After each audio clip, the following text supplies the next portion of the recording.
As a spiritual successor to Banjo-Kazooie, Yooka-Laylee really does capture the cheeky personality of its predecessor. It doesn't introduce many new ideas, but it does rework the existing formula, creating a more open and far less linear version of the N64 collect-a-thon. Ultimately, though, bloated levels and a largely uncooperative camera keep Yooka-Laylee from being more than just a nostalgia trip. The adventure begins when corporate president Capital B steals Yooka and Laylee's golden pages, so of course you have to enter his building to get them back. That hub area, Hivory Towers, splits into 5 themed worlds, though the themes aren't terribly original for Banjo games or games in general. And like in Banjo, you have a variety of collectibles to find wherever you go, from pages to currency like quills to power-ups. Yooka-Laylee is about finding collectibles first and foremost, and platforming takes somewhat of a backseat. There is more than one pagey unlocked by playing a round of golf, several found by completing races, and many hidden behind simple memory puzzles, to name a few. That's actually a good thing because the camera is often very uncooperative.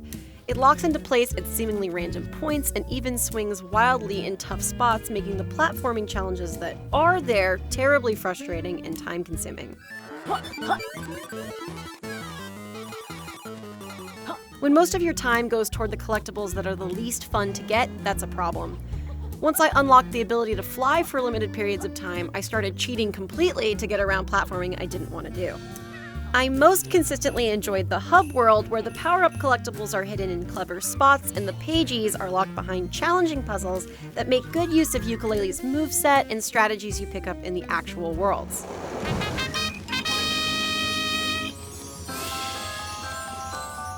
Of course, the fact that the hub area stands out isn't a good thing for the rest of Yooka-Laylee. Each of the levels can be expanded once, which is a new take on the formula, and you can visit each of them in pretty much any order you want. That open structure makes for a steady pace since you don't have to stay stuck on a pagey or puzzle. You can move on to another world where you might learn a move or strategy that will help you elsewhere. That also makes returning to a world you've already visited more rewarding. When you found 20 of the 25 pages in a world and were sure there was nothing else you could possibly do to find the rest, coming back to that area with fresh eyes and new abilities under your belt and seeing what you didn't before is its own special kind of achievement. The other update to the Banjo formula, being able to expand worlds, is less successful. Each of the base worlds is clearly incomplete, but expanding them doesn't necessarily improve them. Because most of them have additions in multiple areas and directions, their layouts are hard to follow, and it can be tedious just to figure out where you haven't been yet. The snow level in particular is broken up into a bunch of areas that connect in bizarre ways, and even after several hours exploring it, I'm not entirely sure which caves connect to which parts. 20 hours of hunting collectibles and fighting simple bosses later, I had found the bare minimum amount of pages to move on to the end of the game, and couldn't justify finding any more than that. The ones I had left were not worth either the time it would take or the frustration I'd have to endure to get them. I stayed as long as I did because of my own nostalgia. Although there aren't references outright, Yooka-Laylee has plenty of Banjo parallels. The lizard and bat duo are nearly identical in personality to Banjo and Kazooie, with Laylee making the majority of the snarky comments and Yooka being the voice of reason.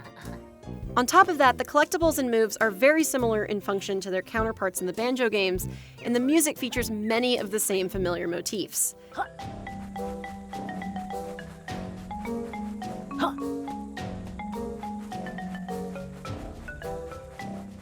But Yooka-Laylee also lacks new ideas, and the twists it introduces aren't entirely successful. Ultimately, Yooka-Laylee's best and worst aspects come directly from its predecessor. If you're looking for a faithful return to the Banjo-Kazooie formula, Yooka-Laylee certainly delivers. From the font to the menus to the music, it's worthy of the title of spiritual successor. But despite attempts at modernizing the formula, its style of gameplay is still outdated, and it doesn't stay challenging or interesting for long because of it.